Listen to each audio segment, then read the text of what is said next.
Hi, I'm Elizabeth Evans, and I'm a homeschooling mom of 4 young kids.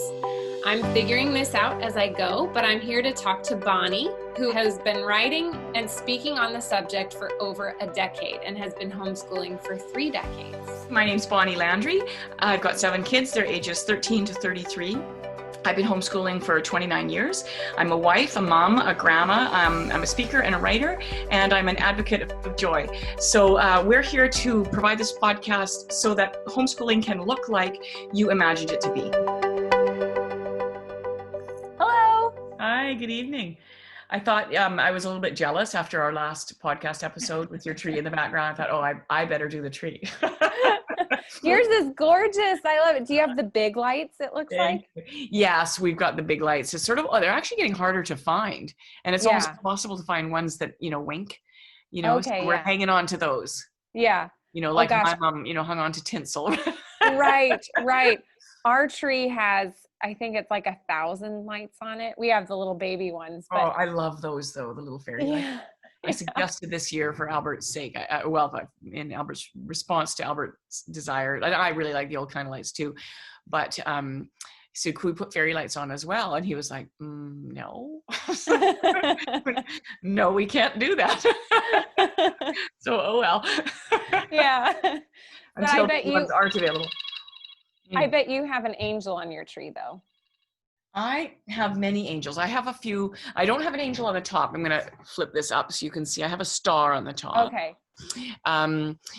But I have a lot of angels on my tree. So there's certain ornaments that are really meaningful to me. I have lots of hearts, lots of stars, lots of kind of musical type, like little musical instruments and a few musical notes and lots of hearts.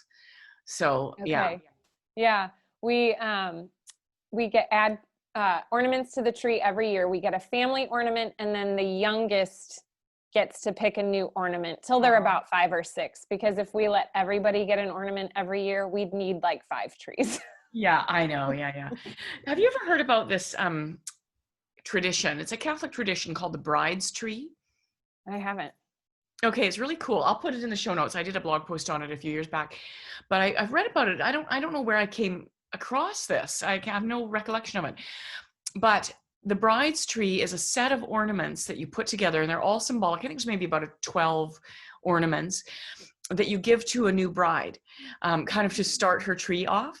Yeah. But each ornament is symbolic. So like one of them is a Saint Nicholas, and one of them is a star, and one of them is a like a baby Jesus, and different things that are, one of them is a flower, and I can't remember what they all mean now. One of them is a basket of fruit, for plenty and that sort of thing. So all things that would be relevant to a new bride.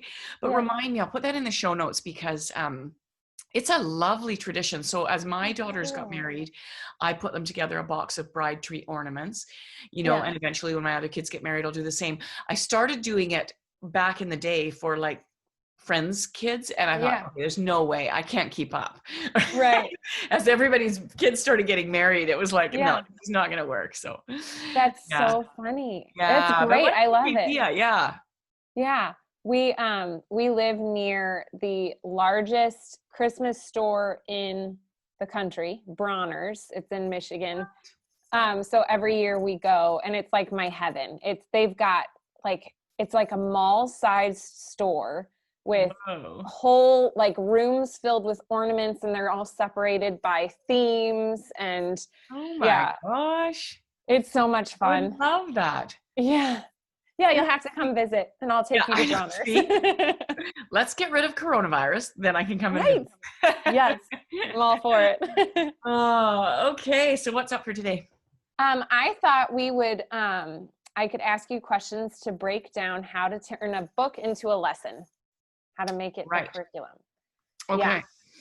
So I have a book on that. I think you've got it. So if you want to hold it up there for the, YouTube people. So I have a book called Homeschooling Simplified, How to Read a Book So It Becomes the Curriculum. And so this is something you've been sort of implementing, right? Yeah, trying. Yeah. And, it was one of the things that very early on, I realized that there's just, we have so many opportunities we could capitalize on while we're reading a book. And so that was kind of what led to really the workshop that I have on YouTube, and all that I do live as well, quite a few years ago now. And then I wrote the book as kind of a transcript to that part of the video. You know, how is it that we can make learning really natural? And, you know, the literature we're reading, right from storybooks to very advanced novels, is such an amazing jumping off place. Now, just to qualify, years ago, I had many things could be a jumping off place, right? I had a dad he homeschooled the kids in the family, and he was an art teacher. And he said, couldn't you also use art as your jumping off place? And I said, absolutely, of course. You know, there's many things we could use as a jumping off place. You know, reading it's the kind of thing that kids want to gather around. And so it's kind of a natural jumping off place, right? But there are many things that you could use. You know, a field trip could be a jumping off place to lead to the kinds of, you know, Socratic questions that you would ask your kids, or a work of art or several works of art. You know, a trip to your neighbor's house, you know, if you were going to talk to somebody about, you know, beekeeping or something, one of your neighbors or something like that, and you wanted to do a whole spin-off on, you know, floriculture and biology and, you know, the process of bees, the life cycle of bees or whatever, you could, you know, that could become its own, you know, whole, you know, unit study, right? So basically, I think, do you have some specific questions? I guess I should ask with that. Yeah. So I thought that if we actually took a real life example, a book, and maybe had this episode mainly about that, that would be a good example for parents to apply to their own situations. Okay. That's a great idea. So I know that you've spoken before about Charlotte's Web. So I thought maybe that would be the best one to approach. And so I guess for starters, what topics can you study from this one book? Right. So in my, you know, framework that I'm working with, there's almost no subject area I couldn't cover, right? In Charlotte's Web. So, you know, the one subject area that would be a bigger stretch for most, you know, works of fiction would be math, right? And so, you know, I can talk about, you know, under the heading of science, say, okay, under the heading of science, we could talk about farm life. We could talk about farming. You know, we could talk about agriculture in general, from both, you know, from an animal perspective and from a, you know, plant-based perspective, right? We could bring in sort of all the bigger picture of agriculture.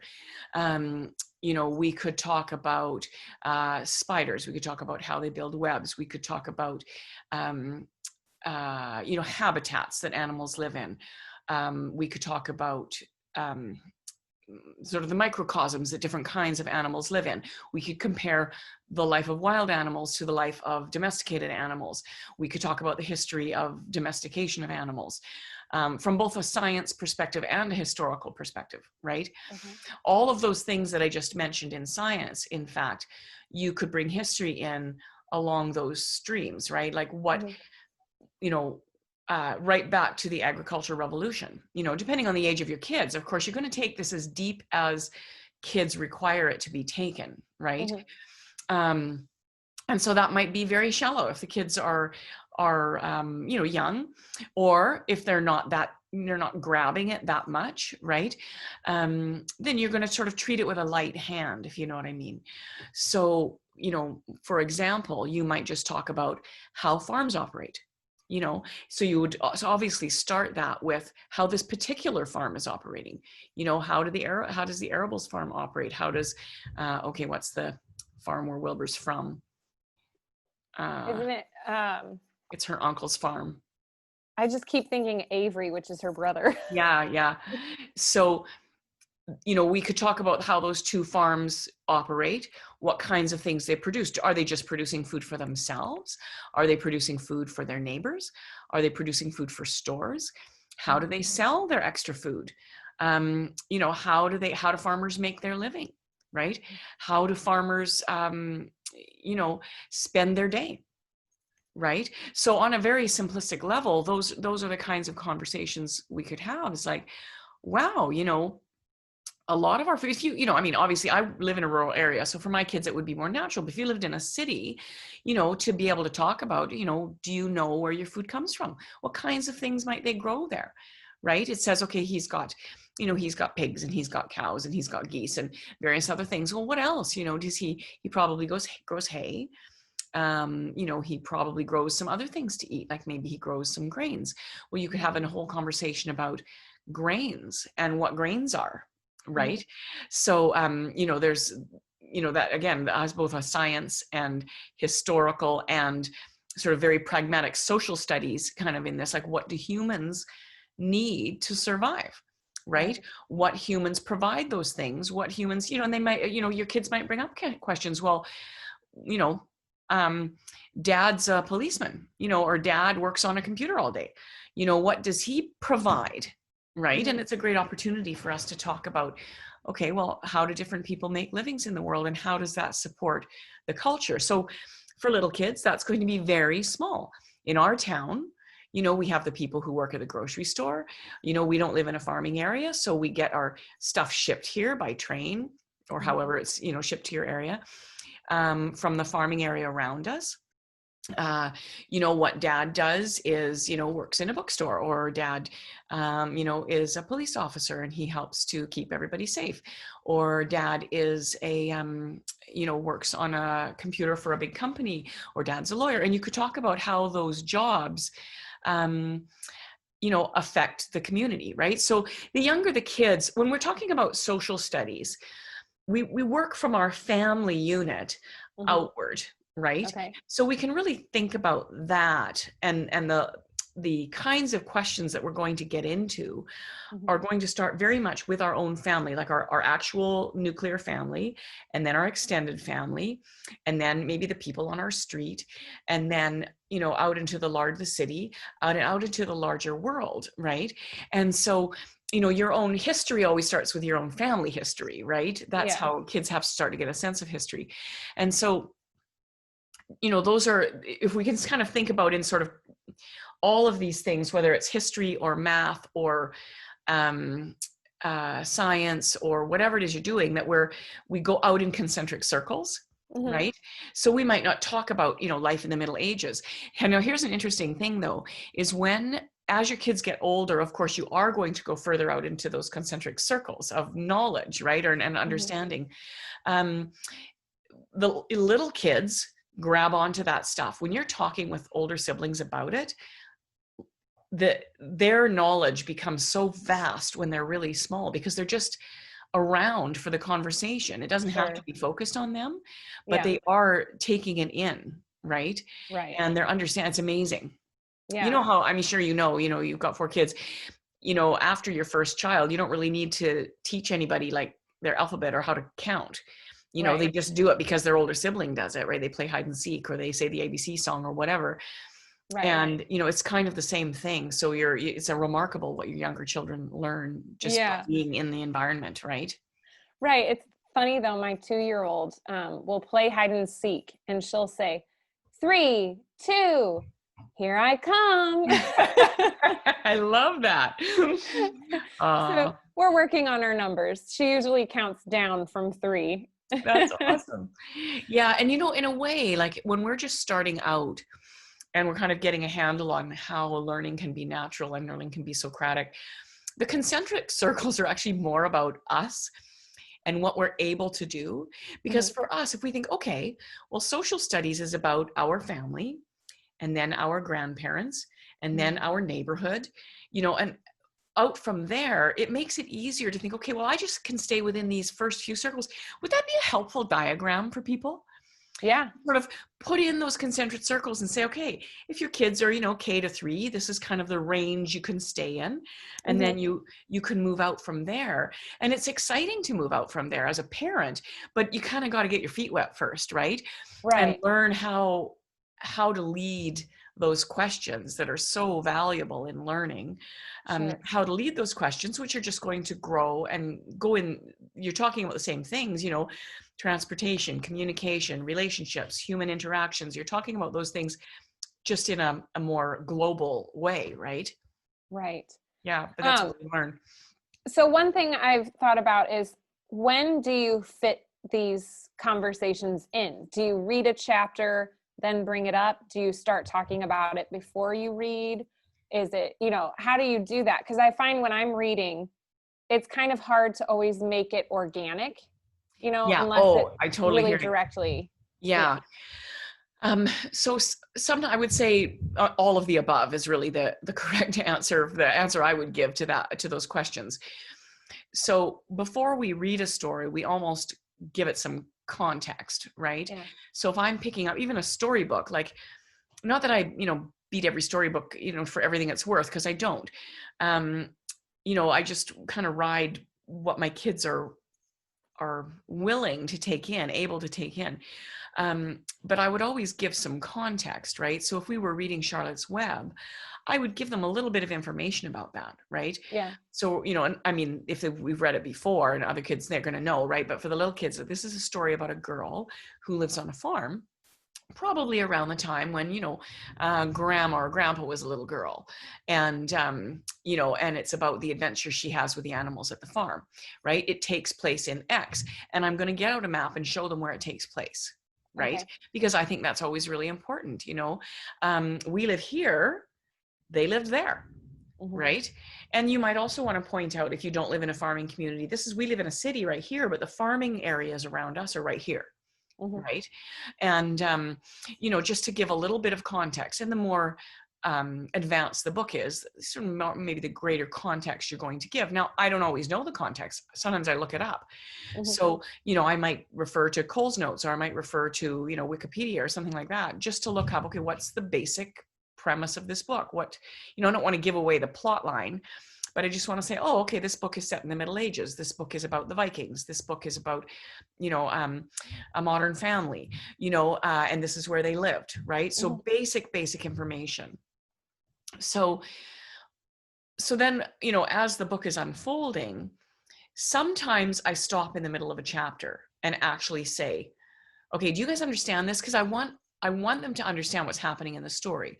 Yeah. So sometimes the questions need to be answered in the middle of the story in order for it to make more sense, right? Right. So say, for example, I'm reading Charlotte's Web and it talks about pigs, right? Mm-hmm. I'm probably not going to stop in the middle of the story and explain about pigs and farming at that point in time, right? Right. But I may stop and, pull out the map and we look at where they live.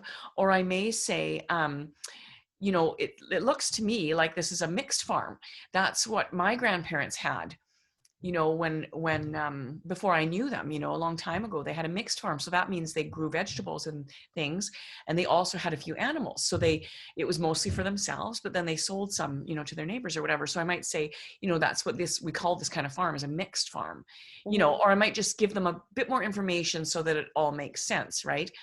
Again, kids who grow up in a rural setting aren't going to need those questions answered, right? Mm-hmm. Or probably won't.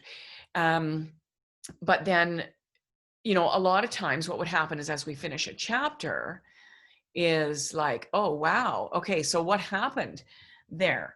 Why did Avery want a pig? Why did Fern get the pig?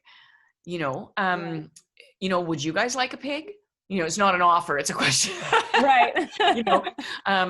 Would that be exciting to raise a pig? Do you think that would be a lot of responsibility? Mm-hmm. Why did Fern want the pig so badly? And so I'm just going to ask some leading questions, mm-hmm. right? And I might ask 2, I might ask a dozen. They might ask questions, right? Mm-hmm. And usually the questions are going to be, as a result of me sort of leading the discussion a certain way, right? Sure. And so, it won't be for every chapter that we're going to actually look things up in the encyclopedia. Yeah. But I might, look up, I can't remember what state it takes place in, the story takes place in. Oh, I don't remember. But I might look up that state and just find out, oh, wow, look, most of the state is actually, there's a couple big cities, but most of the state is actually a farming area, or there's mountains and there's farming area, and just kind of talk about that, briefly, just touch on it and let their questions carry it further, right? Yeah. I might be 3 or 4 chapters in before I start saying, would you guys like to visit a farm? Right? Would that be something fun to do? Mm-hmm. And they might say yes, and they might say no. I might find a video that I think is all about farming that would be really interesting for them, that maybe at some point in the story we're going to watch. Maybe you have someone in your family who runs a farm. Maybe you, can work out a field trip for a farm. And then you can start saying things like, wow, okay, well, let's look up some information about farming. Right. Mm-hmm. And your kids, you're the one who knows your kids better than anyone. So, probably if you start looking up information about, life on a farm, that's going to grab them, or it's just going to something you're going to treat with a light hand, right? Mm-hmm. So they might be totally into it. You might visit 3 or 4 different farms. They might, want to know everything about farming. You might go get 10 books from the library all about farming. Yeah. They might want to grow a vegetable garden just because they're so interested, right? Right. So you sort of allow how far that goes and how deep that goes to be led by the kids, right? Okay. Because that's what they'll remember. If they lead it, they'll remember it. Right. Right. Yeah. Okay. Oh, I lost my question. Well, I know you've talked about this in your book, but just for people who haven't read it, do you plan ahead or do you wing it? I mostly wing it. Okay. I like winging it. I like seeing what they do with things, right? And where they go with things and what kind of questions come up out of the discussion. So I'm very comfortable winging it. Now there might be the odd thing. For me, it would, of course, this plays a lot more as they get older. Not that I would wing it less, but I might choose books more carefully, in the sense that, okay, I want to cover say the Middle Ages. So I want to make sure I pick a range of books, maybe 6 or 8 or 10 books, that is going to give a pretty good overview of the events and culture of the Middle Ages, right? So that might play out more. So I might be doing a little bit more research in terms of what books I choose, right? Okay. Yeah. So in terms of, but beyond that, yeah, I wing a lot. Okay. Yeah. All right. So if we could kind of get away from Charlotte's Web for a moment, do you always try and make a book curriculum? What about something like Harry Potter or Lord of the Rings, which is a fantasy world that Lord of the Rings especially doesn't really have a place in our world? Like, it's really kind of hard to figure out what time that would parallel. Yeah, so for sure. Do you still try and teach a lesson, or do you just treat it as leisure, as fun? Well, I'll tell you something. The years that I was pregnant, I always did some sort of book like that, like more fantasy oriented books, because I didn't want fantasy to be excluded from our framework, because I had, historical eras that I wanted to cover. So it was a really good way. And because I was on a low ebb for sure during pregnancy, it was a good way for me to sort of think, okay, I'm not really studying historical period. I'm not really, there's not really going to be projects or writing that comes out of this. And we can just enjoy the fantasy. But when you read a book and you talk about it, and that's your modus operandi for reading a book, then you just ask the questions anyway. And so even in fantasy, the questions are going to look different, okay? But like, say for example, Lord of the Rings or Narnia, they come with maps, right? Yeah. They you can look up where they are. You can talk about the language and the development of this fantasy language and how language develops. That could spin off into a lot of different studies, right? Yeah.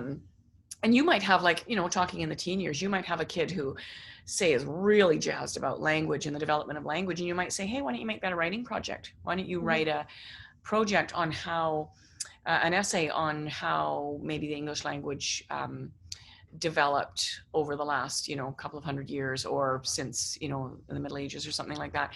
Or another kid might be sort of super into clothes. Hey, do you want to sew something? Would you like to sew sort of a medieval costume or something like that, right? Throw ideas out there at them. I'd like you to do some sort of project with about the Middle Ages. What would jazz you? right? Yeah. And, you know, they're each bringing something to the table then, because they're going to learn from each other that way, right? Right. So the questions are different. So it's going to be less about there's always a setting, right? You're still going to talk about the setting, but less about the historical significance or the events of the day or the culture as it relates to us, because it may not relate to us at all. Right. Right. But we can still have those discussions. It's like, you know, how is it that these people live? How is it that time happens? You know, because in Narnia, time operates differently than it does on Earth. You know, how do their villages run? How do their cities run? How do things look in that world? Right. But a lot of the conversation ends up being about the characters and the choices that they make too. Right. So it's a great opportunity to sort of do kind of character study, or, you know, moral issues, the battle of good and evil, right? Which we can introduce very early on. Right. For our kids. Could you speak a little bit about discussing character? Because I feel like I've had opportunities to try and talk about it, and it just seems so flat. And maybe it's because I don't really have a good guide as to what a character discussion really kind of looks like. Sure. Yeah. Yeah. I mean, you know, with little kids, our questions are very simple. Like, wow, was that a kind thing to do? Right. And, you know, they might say yes or no, whatever, you know, whatever the action was that was taken.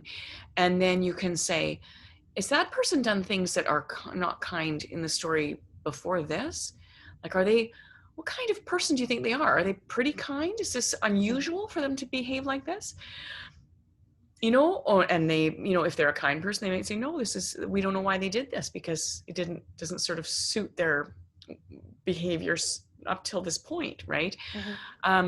So why do you think, what was going on in their life that you think might have made them do this unkind thing if they're normally kind, you know? Or how is this character different than they were at the beginning? You know, maybe they were very sad. What happened, you know, what happened in the last few chapters that made them not sad? And they might need prompting. You know, did they meet somebody? Did something bad happen to them? You know, so very simple questions about the person's responses, the person's behavior, the person's outlook. You know, those kinds of questions are where we're going to start with that sort of thing, right? You know, and, you know, also, like, if they're a bad person, maybe we can ask questions like, what do you think made them bad? We might not know, right? But it's just a door to open, is that sometimes bad people have dealt with hard things, right? And so, you know, maybe that's why they're angry, or maybe that's why, you know, they're sad. We don't really know why they're that way, but we want to give them the benefit of the doubt that, you know, they can move past that. You know, so some great lessons when we talk about character. I want to mention a book to you that is just a phenomenal resource. It's a book called Teaching the Classics. Now it comes with, it's like a booklet, and it comes with a DVD. I've never watched the DVD. I've used the book with all of my kids, and it's absolutely fantastic. So what it did, it would be geared more at a little bit older kids, like I would say probably 12 and up if you were working directly with the book with kids, or 10 and up even, depending on the child. But what it does is it breaks down the elements of literature, and it helps you identify the elements of literature and talk about them with your kids. That's exactly the question you're asking. It's a book that I would say to parents that with kids about your age, if you're wondering what to ask, it's the kind of book that if you read it, it's very easy reading. If you read it as a mom, it would kind of give you ammunition, in a sense, to be able to approach Socratic discussion in a really natural way. At the back of the book, there's all kinds of questions. Right. I'm going to supply a list of questions as well that I find really handy, that people can print out and just leave beside them if they want, you know, things to think about while you're reading. But if it's a book that if you read yourself, it would just really increase your knowledge. So basically the premise of the book is that he takes all the elements of literature, like character, setting, plot, conflict. Okay. He takes all of those things, and there's sort of one chapter on each of those elements. And he uses children's stories to help the student identify the element. Okay. So say, for example, the plot, he'll use a children's story, and then he'll ask some questions after the children's story. What happened, in this? So what was the storyline? Maybe, plot is the thing you're trying to identify. Then he'll move on to a different children's story, and this element will be about characters. Right. And so then he'll say, here are some questions about characters. What can you tell me about this person? What were their responses? What were their, what's their background? What's their, so we build tools, right? It develops a toolbox. It's like, I've done it as a co-op thing where I've done it with a bunch of my kids together, or I've had actually kids over and done it as a co-op, like do a literature study using this book. And the stories are brilliant. The stories he uses in it are fabulous. Like Peter Rabbit is one of the stories, and Rikki-Tikki-Tavi, and a beautiful short story by Tolstoy called The Shoemaker. I think it's called The Shoemaker. And there's just these, anyway, it's just a brilliant format, because for older kids, he's using younger kids' stories, a lot of times stories they're familiar with already, and identifying the elements of literature in it. So a great tool for moms. So like I say, I've used it with all my kids, but I've also used it with groups of kids. And I read it myself before I ever started using it with my kids. When they were quite young, I came across this book and read it. So absolutely fantastic. Teaching the classics. Apparently the DVD is excellent. Really, really well done. I haven't seen it. Okay. So, but I've heard really great things. I think it's sort of an hour DVD or something like that. Okay. Yeah. All right. So another question I have is, if we could go back to Charlotte's Web. Yeah. And I'm sure you don't have any ideas off the top of your head, but what about something like vocabulary? Because this book is probably filled with tons of great vocab words. But I imagine it would be kind of hard to pick and focus on, a certain few. So do you just kind of, would you pick at random, or like, how would you go about with vocab? So generally, if I think my kids won't understand a word, and then they would have trouble understanding what was going on because they didn't understand the word, I'll just stop and tell them what it means. Now, for years I sat with a dictionary beside me because I wanted to know, if I didn't know a word, I want to look it up. Right. You can tell the meaning of a word in context. Right. And so I might stop. If it was questionable, I might stop and say, do you know what that word means? And they might say yes or no. And then, oh, okay, well, this is what it means. I might just tell them, or we might actually look it up. If it's important for the understanding of the story, then absolutely we would look it up in the middle of the story, right? Okay. But sometimes I'll get them to guess too. You know what I mean? Like, I don't know. I'm trying to think of a word that might be used in Charlotte's Web. Salutations. Charlotte says salutations. So I would say, what do you think she means by that? Salutations. Well, in context, you can sort of tell, but not really, right? And so that would lead to some discussion. It's like, salutations. Okay, what does that mean? So they might say, oh, it's they might have all kinds of ideas. You never know what kids are going to come up with, right? And anyways, then you could say, oh, those are great thoughts. It's actually a greeting. I might have to look it up. If I didn't know what the word meant, I would look it up. It actually is a greeting. Salutation is like saying, oh, hello, or greetings to you. So, that's interesting. So what kind of salutations do we use? Like if we go over to Grandma and Grandpa's house, what do we say, right? Or if you go visit your neighbors, what do you say? When you greet people, when you answer the phone, what do you say? Right. So just kind of a great opportunity to increase vocabulary. That's one of the things I love about E.B. White's stories is he does not dumb things down. No. And, the stories are kind of simple, but he uses just such exceptional language.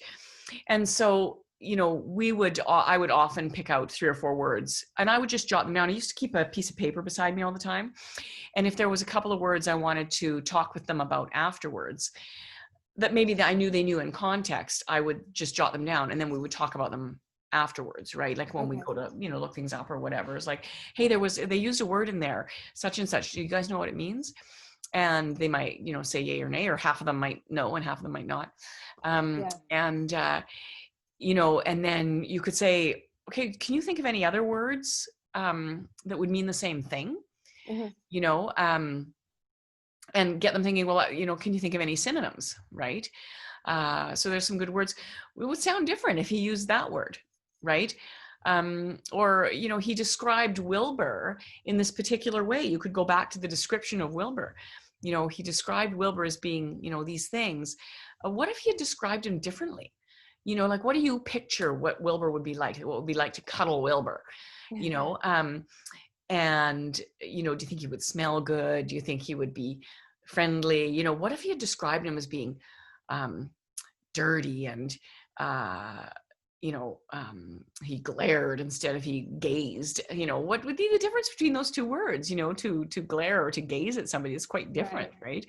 Yeah. So, you know, we can just kind of have fun with them. I mean, really, we're just having fun with them, you know, about language. And so, you know, language is such an amazing tool in our hands, and just raising kids' awareness about how language can be used and manipulated and mastered just by those simple little conversations, right? And so vocabulary doesn't need to be a test, right? It doesn't need to be, here's your 10 new vocabulary words. It's just so innate and natural when we read good literature. Right. Yeah. One thing I think about is that I struggle with this kind of black and white thinking where it's like a pass or fail. And so I get really jazzed and excited, you know, to do something like this where I'm taking a book and making a curriculum. But then I'm so afraid that I'm going to miss something or explain something incorrectly, and, you know, so it's just that kind of fear of failure. And is that something that us parents should fear, or is this kind of like a, you know, it speaks for itself, it's fine, you're kind of golden? Excuse me. It would be hard sort of if you are instilling a love of learning and a love of reading in your kids at their age, it would be really hard to consider anything a failure. Okay. I would say, sorry, I'm just joking. I would say this is what you just said is the best argument for owning. I just realized my encyclopedias are right behind. For owning a set of encyclopedias, right? Because if anything comes into question, now a lot, you know, obviously social studies at the primary level is a very simple thing, but as they get a little older, and your oldest is, you know, kind of getting into that point, like a little bit older, is, you know, if you don't know something, look it up. Or if they want to know a thing, look it up, right? Get accurate information. And, you know, get accurate information about the vocabulary. You can have fun and say, what are the different ways, like just going back to the Wilbur example, what are the different ways Wilbur could have looked at Fern, right? And then you could say, what are some ways you look at me sometimes? How would you could play a game, right? How would you look if I went like this to you? How would you describe that? If I went like this to you, how would you describe that? Or you could say, can you examine me? You know, can you gaze lovingly at me? Can you look tenderly at me? You know, you can play those kinds of games, right? If you're not sure what the words, so vocabulary words, or the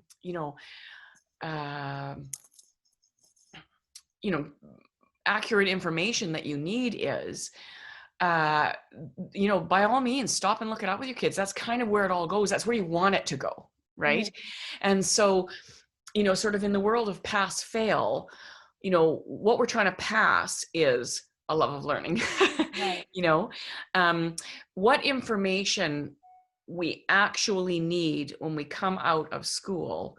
You know, there is a certain information we need in order to get into college, but so much of the information required to live a life of learning and loving learning and basic knowledge in the world and all of that is, in a sense, random, right? We want to expose our kids to many, many things. We want to expose them to all the aspects of social studies, all the aspects of science, all the aspects of mathematics, all the aspects of language. You know, we want to go there with them, but the material we cover is, in a sense, immaterial. You know what I mean? Because it's not about that. Like, for, you know, just writing, for example, what your kids write about actually doesn't matter. You know, what we want is for them to learn how to write so that they can go off into the big wide world and write, you know, to whether that's at post-secondary or for their, you know, job that they're doing, or to write a letter to somebody or whatever. You know, so it doesn't really matter, you know. And I know that sounds, you know, I hope it doesn't sound like a cop-out, but in a way it kind of does, I guess, if you're not used to thinking this way. But what we want to teach them is many beautiful things. And the more we can just be open to and embracing all the things, you know, the more I think we worry, the less I think we worry about what topics we cover, right? Right. You know, and I mean, some people are in a situation where they are required to cover certain topics, like in school. You know, you're required to cover certain topics in certain grades as homeschoolers. Sometimes we have to abide by that, and sometimes we don't, depending on where we live and our particular rules. Right. You know, and I mean, so sometimes you need to say, okay, well, we need to cover Indigenous people. So, okay, the next month we're going to read books about Indigenous people. Even if your kids are totally not interested, at least you can check the boxes off. Right. And, you know, or this year we need to cover, you know, American history. Maybe your kids are totally not into American history. You know, they might be in a couple of years, but you got to kind of check some boxes off. So, okay, we're going to spend the next month really hammering kind of American history, and maybe we watch a couple of movies and, you know, various other things. And then we can check that box off, and then we can go back to the actual learning. Yeah. Right. Okay. So does that make sense? Yeah. Yeah. Okay. Yeah. And that is all the questions I had. Okay. Well, how are we doing for time? Okay. Well, we're doing pretty good. So yeah, I think it would be really cool to kind of break this down a little bit more and examine kind of the finer points of what it all looks like. And I've had some questions. You already know this, Elizabeth. We've had several questions actually of people saying, can you share your day? Can you share what it all looks like when you pull it together? Which, of course, my YouTube video series, Homeschooling with Joy, covers that. But I think in terms of podcast episodes, it would be cool to break that down even further. And so, you know, we talked about this, that maybe in the new year, we can sort of break that all down to what the day looks like. How do you cover, you know, that which needs to be covered, whether it's something that's being prescribed by you by some higher up, or whether it's in your own heart, you feel like, okay, I want to cover this. How do you do that and still maintain a love of learning? You know, and still, you know, accomplish what needs to be accomplished. How does that all pull together in the bigger picture of family life, right? So I think that it would be good to spend 2 or 3 episodes in the new year on that topic. Yeah, sounds great. Yeah. So let's do that. So we're going to be off for a couple of weeks. You guys are welcome to still send us questions either through my Facebook page, Make Joy Normal, or you can email me through my website, or message me through Instagram, and we'll just stockpile questions and fit them in where we can. Elizabeth and I will connect in a couple of weeks. And have a blessed Christmas. And you too, Elizabeth. Have a wonderful Christmas. Merry Christmas. Okay. God bless. Bye. Bye.